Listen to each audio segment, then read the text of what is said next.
नमस्कार, आवाज समाचार में आप सभी का स्वागत है। मैं हूं सीमा। खबरों की शुरुआत करते हैं। सबसे पहले नजर डाल लेते हैं हेडलाइंस पर। सीडब्ल्यूसी बैठक में खरगे का मोदी सरकार पर तीखा हमला, नीतीश और योगी को भी लिया निशाने पर। एआईएमआईएम की गठबंधन एंट्री, सिर्फ 6 सीट चाहिए, ओवैसी ने तेजस्वी के पाले में डाली गेंद। भारत का कानून पहले, कर्नाटक हाईकोर्ट ने एक्स की याचिका खारिज की। आईआरसीटीसी घोटाले में लालू परिवार पर तय होंगे आरोप, कोर्ट 13 अक्टूबर को सुनाएगा आदेश। लद्दाख में बवाल, सोनम वांगचुक ने 15वें दिन तोड़ा अनशन, हिंसा पर जताया गहरा दुख। और अमेजॉन को सुप्रीम कोर्ट से बड़ा झटका, 340 करोड़ का हर्जाना केस जारी रहेगा। और अब खबरें विस्तार से। कांग्रेस अध्यक्ष मल्लिकार्जुन खड़गे ने 24 सितंबर 2025 को पटना के सदाकत आश्रम में आयोजित सीडब्ल्यूसी बैठक में केंद्र की मोदी सरकार और बीजेपी शासित राज्यों पर तीखा हमला बोला। उन्होंने कहा कि बीजेपी धार्मिक और सांप्रदायिक भावनाओं को भड़काकर राजनीतिक लाभ उठाना चाहती है। उन्होंने प्रधानमंत्री मोदी, बिहार के मुख्यमंत्री नीतीश कुमार और यूपी के मुख्यमंत्री योगी आदित्यनाथ पर भी निशाना साधा। खड़गे ने कहा कि जनवरी 2024 में बीजेपी ने नीतीश को समर्थन देकर सरकार तो बना ली, लेकिन विकास के नाम पर कुछ नहीं हुआ। बिहार की अर्थव्यवस्था पिछड़ रही है और डबल इंजन की सरकार का दावा खोखला साबित हो चुका है। नीतीश को अब बीजेपी बोझ मानती है और मानसिक रूप से रिटायर कर चुकी है। खड़गे ने योगी आदित्यनाथ पर हमला करते हुए कहा है कि यूपी के मुख्यमंत्री खुद को प्रधानमंत्री का उत्तराधिकारी समझने लगे हैं। उन्होंने पहले आरक्षण के विरोध में लेख लिखा था और अब जाति आधारित रैलियां पर रोक लगाई है। खड़गे ने सवाल उठाया है कि जब केंद्र सरकार जाति मतगणना की बात कर रही है तो तब क्या विरोध की आवाज उठाने वालों को जेल में डालना जायज होगा। उन्होंने प्रधानमंत्री मोदी से मांग की है कि वो इस पर स्पष्ट जवाब दें। कांग्रेस अध्यक्ष ने कहा है कि सीडब्ल्यूसी बैठक ऐसे समय में हो रही है जब देश सामाजिक और आर्थिक रूप से बेहद चिंताजनक दौर से गुजर रहा है। उन्होंने एनडीए गठबंधन को भीतर से टूटा हुआ बताया और कहा कि जनता अब सच्चाई समझ रही है। बिहार चुनाव से पहले सीमांचल की सियासत में बड़ा धमाका, एआईएमआईएम प्रमुख असदुद्दीन ओवैसी ने तेजस्वी यादव के सामने रख दी है खुली चुनौती। किशनगंज से अपनी सीमांचल न्याय यात्रा की शुरुआत करते हुए ओवैसी ने साफ कहा, हम गठबंधन के लिए तैयार हैं, बस 6 सीटें चाहिए। ओवैसी ने खुलासा किया कि पार्टी नेता अख्तरुल ईमान ने तेजस्वी यादव को चिट्ठी लिखकर गठबंधन की पेशकश कर दी है। ओवैसी का सीधा संदेश, अब फैसला तेजस्वी के हाथ में है। अगर गठबंधन नहीं हुआ तो जनता देखेगी कौन बीजेपी को फायदा पहुंचाना चाहता है और कौन रोकना। याद दिला दे 2020 के विधानसभा चुनाव में एआईएमआईएम ने सीमांचल की 20 सीटों पर किस्मत आजमाई थी और 5 पर जीत दर्ज की थी। हालांकि बाद में विधायक राजद में शामिल हो गए थे। अब ओवैसी की नजर पहले से बड़ी हिस्सेदारी पर है और बिहार की सियासत में बढ़ रही है नई गर्माहट। अब देखना होगा क्या तेजस्वी हाथ मिलाएंगे या ये गठबंधन बनते बनते रह जाएगा सपना। मीडिया के जरिए हमने इस बात को कहा है कि एमआईएम पार्टी अलायंस के लिए तैयार है और फिर अख्तरुल ईमान साहब ने अपने आखिरी खत में ये भी कहा है कि हमको अब 6 सीट दे दीजिए। अब ये उनको फैसला करना है, ये नहीं करेंगे तो बिहार की जनता ये देख लेगी कि कौन बीजेपी को कामयाब कराना चाहता है या कौन बीजेपी को रोकना चाहता है। तो अब ये फैसला बिहार की आवाम पर है। हम तो अपनी जिम्मेदारी को निभा चुके हैं। कल कोई या हमसे ना कहे कि आपने बातचीत नहीं की, आपने फुला नहीं किया। तो हमने तो अपनी तरफ से पूरी कोशिश की और जनता के सामने, आवाम के सामने हमने इस बात को रख दिया। भारत के कानून के सामने फिर साबित हुआ, सोशल मीडिया का साम्राज्य नहीं चलेगा। कर्नाटक हाईकोर्ट ने आज एक्स यानी कि पुराने ट्विटर की जो याचिका थी उसे खारिज कर दिया, जिसमें कंपनी ने भारत सरकार के टेक डाउन ऑर्डर को चुनौती दी थी। जस्टिस एम नाग प्रसन्ना ने साफ कहा है, भारत में काम करना है तो भारत के कानून मान्य होंगे। एक्स का तर्क था कि सूचना प्रौद्योगिकी अधिनियम की धारा 79(3)(b के तहत सरकार को अकाउंट या पोस्ट ब्लॉक करने का हक नहीं है, बल्कि केवल 69(a) ही इसका आधार है। कंपनी चाहती थी कि मंत्रालय उसके खिलाफ कोई दंडात्मक कार्रवाई न करे और उसे सरकार के सहयोग पोर्टल से जुड़ने की बाध्यता से ही राहत मिले। लेकिन कोर्ट ने याद दिलाया, संचार और सूचना का प्रवाह कभी भी अनियंत्रित नहीं रहा। नियमन यानी कि रेगुलेशन हमेशा शासन का हिस्सा रहा है। महीनों चली सुनवाई के बाद 29 जुलाई को फैसला सुरक्षित रखा गया था और आज आया ये बड़ा झटका टेक जगत के लिए सख्त संदेश। भारत में बिजनेस चाहिए तो भारतीय कानून के आगे झुकना ही होगा। सोशल मीडिया दिग्गजों के लिए ये चेतावनी, डिजिटल दुनिया में भी देश का संविधान सबसे बड़ा है।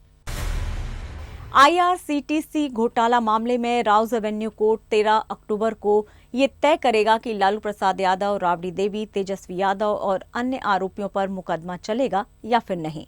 कोर्ट ने सभी आरोपियों को उस दिन व्यक्तिगत रूप से पेश होने के आदेश दिए हैं। CBI द्वारा दाखिल चार्जशीट में इन सभी पर भ्रष्टाचार, धोखाधड़ी और आपराधिक साजिश के गंभीर आरोप लगाए गए हैं। ये मामला लालू यादव के रेल मंत्री कार्यकाल 2004 से 2009 के दौरान रांची और पुरी के BNR होटलों के ठेकों में हुई कथित गड़बड़ियों से जुड़ा हुआ है। आरोप है कि ठेके एक खास निजी फर्म को नियमों के उल्लंघन में दिए गए और इसके बदले लालू को बेनामी जमीन मिली। इस मामले में CBI ने 7 जुलाई 2017 को FIR दर्ज की थी। CBI का दावा है कि लालू यादव और उनके परिवार ने निजी लाभ के लिए रेलवे की संपत्तियों के ठेके घोटालेबाजों को सौंपे, जिससे जमीन के रूप में उन्हें रिश्वत मिली। आरोपों के अनुसार ये जमीन सुजाता होटल्स के मालिक विजय और विनय कोचर द्वारा ट्रांसफर की गई थी।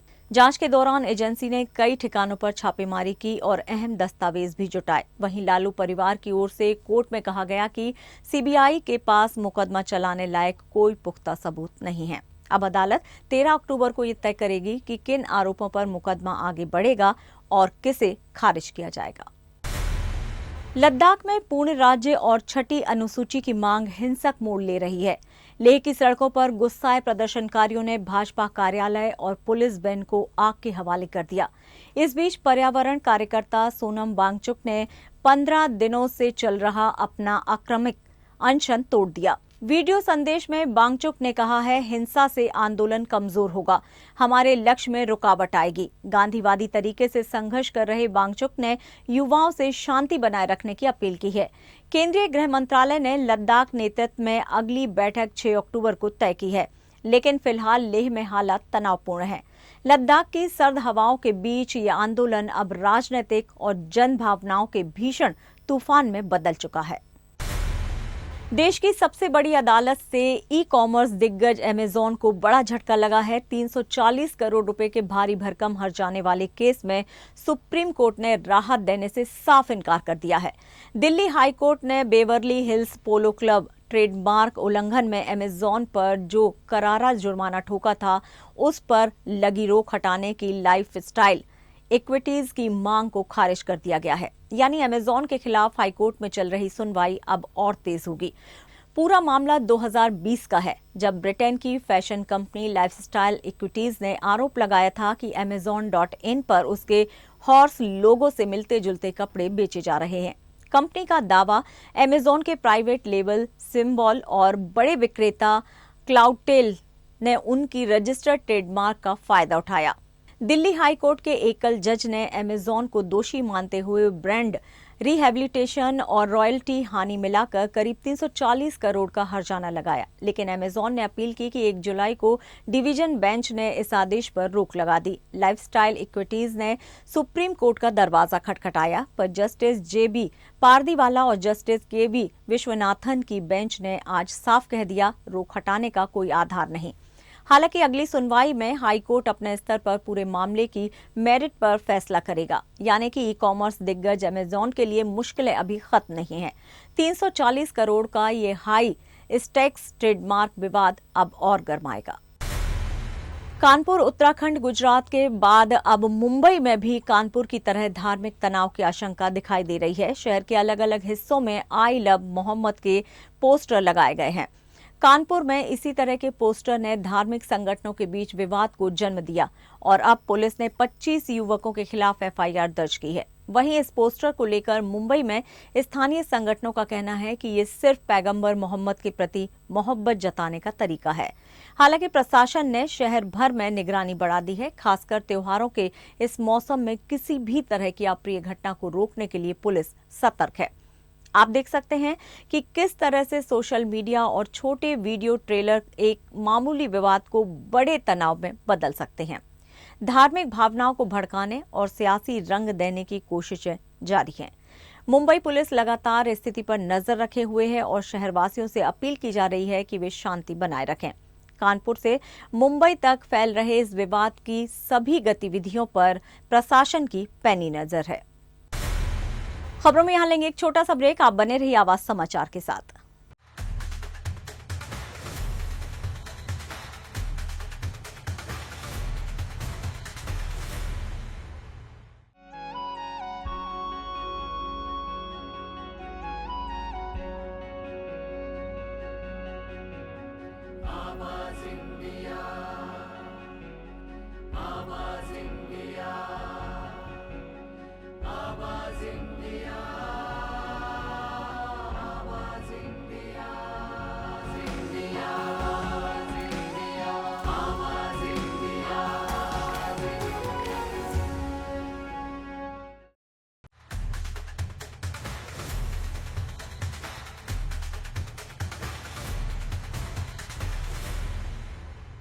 ब्रेक के बाद एक बार फिर से आप सभी का स्वागत है। बढ़ते हैं अपनी अगली खबर की ओर।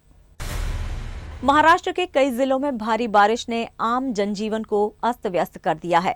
बाढ़ से अब तक 8 लोगों की मौत हो चुकी है, 10 लोग घायल हैं। बीड़ और धाराशिव समेत कई जिलों में एनडीआरएफ का रेस्क्यू ऑपरेशन भी जारी है। हेलीकॉप्टर की मदद से 27 लोगों को सुरक्षित निकाला गया। मुख्यमंत्री देवेंद्र फडणवीस ने कहा है कि 31 लाख से ज्यादा किसानों को राहत देने के लिए 2,215 करोड़ रुपए का पैकेज जारी किया गया है। कुल मिलाकर अभी तक 975 मिलीमीटर की बारिश हुई है, जो एवरेज के 102%, सरासरी के 102% इतनी ये बारिश है। विशेष रूप से धाराशिव, अहिल्यानगर, जलगांव, सोलापुर, बीड़, परभणी, इसमें पिछले कुछ दिनों में बहुत ज्यादा बारिश हुई है। धाराशिव में एनडीआरएफ की मदद से हेलीकॉप्टर से लोगों को बाहर निकाला गया है। कई लोगों को अलग अलग जगह पर उनके लिए रहने की व्यवस्था, खाने की व्यवस्था ही सरकार की ओर से की गई है। करीब एनडीआरएफ और एसडीआरएफ के 17 डिवीजन इसके रेस्क्यू ऑपरेशन में काम कर रहे हैं। इसके साथ साथ हमने ये तय किया है कि किसानों को तुरंत मुआवजा भी दिया जाए। उस दृष्टि से लगातार जो हम लोग रिपोर्ट आते हैं, उस रिपोर्ट के ऊपर हम लोग उनके लिए जो हमारे स्टैंडिंग ऑर्डर्स है उसके अनुसार पैसा रिलीज कर रहे हैं। अभी तक राज्य सरकार ने 2,215 करोड़ रुपए के जीआर निकाले, ऑर्डर्स निकाले, जिससे 31,64,000 किसानों को फायदा होगा। इनमें से 1,829 करोड़ रुपए वितरित भी किया गया है, बचा हुआ भी 1-2 दिन में वितरित करेंगे। अगले 10 दिनों में किसानों के खातों में ये पैसा जाएगा। साथ साथ ये काम रुका नहीं है, जहां पर अभी भी बारिश हो रही है वहां के रिपोर्ट्स तैयार करना ये चल रहा है, तो साइमल्टेनियस काम चल रहा है। लेकिन मराठवाड़ा में किसान संगठन सरकार की राहत को नाकाफी बता रहे हैं और प्रति किसान 50,000 व खेत मजदूर को 25,000 रुपए मुआवजे की मांग कर रहे हैं। महाराष्ट्र में खेती का बहुत बड़ी तादाद में नुकसान हुआ है। किसान परिवार, उनके घरों में पानी भर गया है। जानवरों के रहने की जगहों पे भी पूरा पानी है। जानवर, दुधारू गायें बह के गई है। एक प्रकार से आसमान फट पड़ा है। सरकार के मुख्यमंत्री और बाकी भी मंत्री मौकों पे जाके फोटो खींच रहे हैं। हम किसानों के साथ है, इस प्रकार की वीडियो बना के पोस्ट कर रहे हैं। हालांकि जिस प्रकार की मदद किसानों को करनी चाहिए वो नहीं हो रही। सरकार के द्वारा डिक्लेयर किया गया है कि जो असिंचित जमीन है उसके लिए प्रति हेक्टर वो 8,500 रुपए देंगे। 8,500 रुपए ये बहुत कम रकम है। लागत मूल्य जो आता है फसल खड़ी करने के लिए, उसका एक भाग भी इससे नहीं पूरा होने वाला। इसके चलते किसान सभा की ओर से हम मांग करते हैं कि 50,000 रुपए प्रति एकड़ की मदद किसानों को करनी चाहिए और जो खेत मजदूर है उनको भी 25,000 रुपए मुआवजा श्रम का जो उनका नुकसान हुआ है उसके चलते देने चाहिए। लेकिन महाराष्ट्र की सरकार सिर्फ बयानबाजी और फोटो खिंचवाने में लगी हुई है, जिससे किसान और ग्रामीण श्रमिकों के बीच बहुत गुस्सा है, वो गुस्सा आंदोलन के चलते रास्तों पे न आए, इसके लिए हम आह्वान करते हैं। किसान सभा की ओर से मांग करते हैं कि सरकार आगे आए और ठोस मदद, पूरी मदद श्रमिक जनता और किसानों को महाराष्ट्र में वो करे। महाराष्ट्र में लगातार हो रही बारिश और बाढ़ ने कई इलाकों को तबाह कर दिया है। इसी तबाही की तस्वीर देखने और पीड़ितों का दर्द सुनने उप मुख्यमंत्री एकनाथ शिंदे आज परंडा तहसील के करंजा गांव पहुंचे। सबसे पहले वे करंजा की शिंदे बस्ती गए, जहां पानी से घिरे घरों और खेतों को देख उन्होंने नुकसान का जायजा लिया। फिर एनडीआरएफ की नाव से रास्ता तय कर करले बस्ती पहुंचे और बाढ़ प्रभावित ग्रामीणों से सीधे संवाद किया। इस दौरान पालक मंत्री प्रताप सरनायक, स्वास्थ्य मंत्री प्रकाश आबिटकर, स्थानीय विधायक प्रोफेसर डॉक्टर तानाजी सावंत, जिलाधिकारी और प्रशासन के कई वरिष्ठ अधिकारी उनके साथ थे। ग्रामीणों ने फसलों और घरों के भारी नुकसान की जानकारी दी और पुनर्वास की गुहार लगाई। शिंदे ने तुरंत भरोसा दिलाया, पंचनामा जल्द पूरा होगा, मुआवजा देने में किसी तरह की देरी या राजनीति नहीं होगी। जरूरत पड़ी तो नियमों और शर्तों में भी ढील दी जाएगी ताकि कोई भी पीड़ित राहत से वंचित ना रहे। उन्होंने आगे कहा कि ये प्राकृतिक आपदा है, लेकिन राज्य सरकार आपके साथ मजबूती के साथ खड़ी है। केंद्र और राज्य मिलकर हर संभव सहायता देंगे। जिनकी जमीन पूरी तरह से बह गई है, उन्हें भी विशेष मुआवजा दिया जाएगा। तबाही से घिरे गांव में उप मुख्यमंत्री का ये दौरा ग्रामीणों के लिए उम्मीद की नई किरण बना, जबकि प्रशासन ने राहत और पुनर्वास के लिए तुरंत कार्य योजना तैयार करने की बात को दोहराया। मुरादाबाद के अंबेडकर पार्क में आज किसान संगठनों की महापंचायत आयोजित की गई, जिसमें भारतीय किसान यूनियन के नेता राकेश टिकैत ने हिस्सा लिया। जिले भर से बड़ी संख्या में किसान पहुंचे और सरकार के खिलाफ नाराजगी जाहिर की। टिकैत ने केंद्र और राज्य सरकार पर किसानों की उपेक्षा और जमीन लूटने की साजिश का आरोप लगाया है। उन्होंने कहा कि गन्ने का उचित मूल्य नहीं मिल रहा है और एमएसपी कानून अब भी अधूरा है। फसलों की कीमतें तय करने के बजाय किसानों पर मुकदमे किए जा रहे हैं। पंचायत के दौरान माहौल गर्म रहा और किसानों ने जोरदार नारेबाजी की। टिकैत ने सरकार पर उद्योगपतियों के दबाव में काम करने का आरोप लगाते हुए कहा कि इससे किसानों और बेरोजगार युवाओं की परेशानियां बढ़ रही हैं। उन्होंने कहा कि बेरोजगारी एक गंभीर संकट बन चुका है, लेकिन सरकार आंखें मूंदे बैठी है। महापंचायत में टिकैत ने समाजवादी पार्टी नेता आजम खान की रिहाई को लेकर भी बयान दिया और कहा कि उनका समय 2027 के बाद आएगा। किसान नेताओं ने चेतावनी दी है कि जब तक एमएसपी की कानूनी गारंटी नहीं मिलती और फसल के उचित दाम तय नहीं होते, तब तक आंदोलन जारी रहेगा। महापंचायत में किसानों की एकजुटता और आक्रोश साफ नजर आया। उड़ीसा के सुंदरगढ़ जिले में स्कूल में ड्रेस कोड को लेकर बवाल मच गया। लेफ्रीपाड़ा ब्लॉक के डुमा बहाल वसुदेव सरकारी उच्च माध्यमिक विद्यालय में मंगलवार सुबह का नजारा अचानक बदल गया। सुबह करीब 10 बजे प्रार्थना सभा चल रही थी, तभी खेल शिक्षिका ने छात्रों की वेशभूषा पर नजर डाली। किसी ने जूतों की जगह चप्पल पहन रखी थी, कोई बाल कटवाना भूल गया, तो कई छात्राएं बिना वेणी के खड़ी थी। शिक्षिका ने इसे अनुशासनहीनता मानते हुए एक-एक कर 40 से ज्यादा छात्रों को प्रार्थना सभा से बाहर निकाल दिया। हक्का बक्का बच्चे, कुछ ने तो बस्ता उठाया और सीधे घर की राह पकड़ ली। दूर दराज गांव से आए कई छात्र सड़क किनारे अभिभावकों का इंतजार करने को मजबूर हो गए। जैसे ही अभिभावकों को खबर लगी, गुस्से का माहौल बन गया। लोग सीधे स्कूल पहुंचे और शिक्षिका के खिलाफ कड़ी कार्रवाई की मांग करने लगे। इधर शिक्षिका का कहना है कि मैंने बच्चों को स्कूल से नहीं, सिर्फ प्रार्थना सभा से बाहर जाने को कहा था, लेकिन लेफ्रीपाड़ा में चर्चा गर्म है। क्या ड्रेस कोड के नाम पर बच्चों को इस तरह सजा देना सही है? अब सबकी नजर स्कूल प्रशासन के अगले कदम पर टिकी हुई है। खबर आ रही है मुंबई कांदिवली पूर्व के आकुर्ली इलाके में सुबह सुबह आग लगने का एक भयानक हादसा सामने आया। एक दुकान में रखी एलपीजी गैस सिलेंडर में जोरदार धमाका हुआ और देखते ही देखते पूरी दुकान आग के गोले में बदल गई। आग की लपटें इतनी तेज थी कि 4 दमकल गाड़ियां मौके पर भेजनी पड़ी।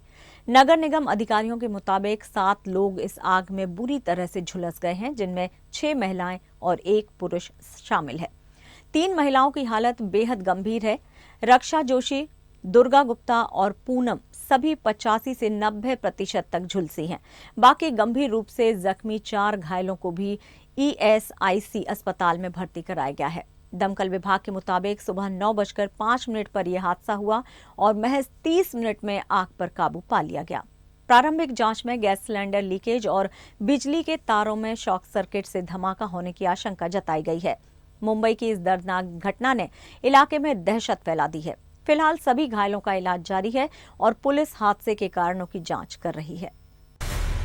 71वें नेशनल फिल्म पुरस्कार समारोह में मलयालम सिनेमा के दिग्गज अभिनेता मोहनलाल को दादा साहेब फाल्के पुरस्कार से सम्मानित किया गया। इस अवसर पर उन्हें राष्ट्रपति द्रौपदी मुर्मू ने सम्मानित किया और देश भर की तमाम हस्तियों ने उन्हें बधाई दी। अभिनेत्री कंगना रनौत ने भी उन्हें सुपरस्टार बताते हुए कहा कि जब सीनियर कलाकारों को राष्ट्रीय सम्मान मिलता है तो ये पूरे इंडस्ट्री के लिए गर्व की बात होती है। कंगना ने कहा कि सरकार द्वारा ऐसे आयोजनों से कलाकारों को समर्थन और प्रेरणा मिलती है। मोहनलाल ने पुरस्कार मिलने पर कहा कि ये पल उनके लिए किसी सपने से भी बड़ा है। उन्होंने इसे मलयालम सिनेमा के दिग्गजों के आशीर्वाद के रूप में स्वीकार किया। आपकी जानकारी के लिए बता दें कि मोहनलाल का करियर 4 दशकों से भी अधिक लंबा है, जिसमें उन्होंने मलयालम के अलावा तमिल, तेलुगु, कन्नड़ और हिंदी फिल्मों में भी शानदार अभिनय किया है। उन्हें पद्मश्री और पद्म भूषण जैसे बड़े नागरिक सम्मान भी मिल चुके हैं। दादा साहेब फाल्के पुरस्कार उनकी फिल्मी जीवन के लिए एक ऐतिहासिक उपलब्धि मानी जा रही है। इस मौके पर उन्होंने कहा कि ये सम्मान उन्हें और जिम्मेदार बनाता है। एशिया कप 2025 में भारतीय टीम का प्रदर्शन अब तक का बेहद शानदार रहा है और इसका असर आईसीसी की ताजा T20 बल्लेबाजी रैंकिंग में भी साफ देखने को मिल रहा है। युवा बल्लेबाज अभिषेक शर्मा ने अपनी जबरदस्त फॉर्म को बरकरार रखते हुए 907 रेटिंग पॉइंट्स के साथ नंबर 1 की पोजीशन पर कब्जा जमाए रखा है। वहीं पाकिस्तान के खिलाफ शानदार अर्धशतक लगाने वाले शुभमन गिल ने 7 स्थानों की छलांग लगाकर अब 32वें स्थान पर जगह बना ली है।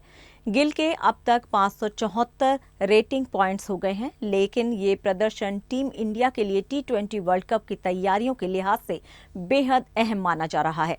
एशिया कप में गिल की वापसी और लय ने उन्हें फिर से T20 में मजबूती दी है। अभिषेक की निरंतरता ने उन्हें फिलहाल अजेय बना रखा है। भारतीय कप्तान सूर्यकुमार यादव और युवा बल्लेबाज तिलक वर्मा ने भी रैंकिंग में अपने अपने स्थान में सुधार किया है। सूर्या अब 729 रेटिंग अंकों के साथ 6ठे स्थान पर पहुंच गए हैं, जबकि तिलक वर्मा ने 791 पॉइंट्स के साथ तीसरे स्थान को हासिल किया है। हालांकि सूर्या अभी तक टूर्नामेंट में बड़ी पारी नहीं खेल पाए हैं, फिर भी उनकी रैंकिंग स्थिर बनी हुई है। तिलक की निरंतरता और संयमित प्रदर्शन उन्हें टॉप खिलाड़ियों की सूची में बनाए रखे है।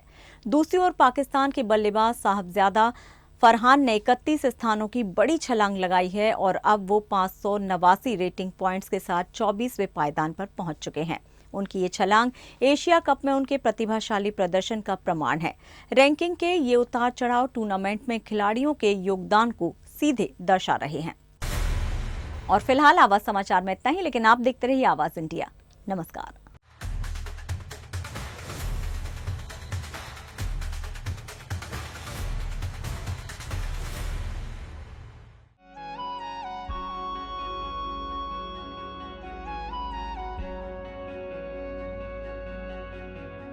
आवाज इंडिया।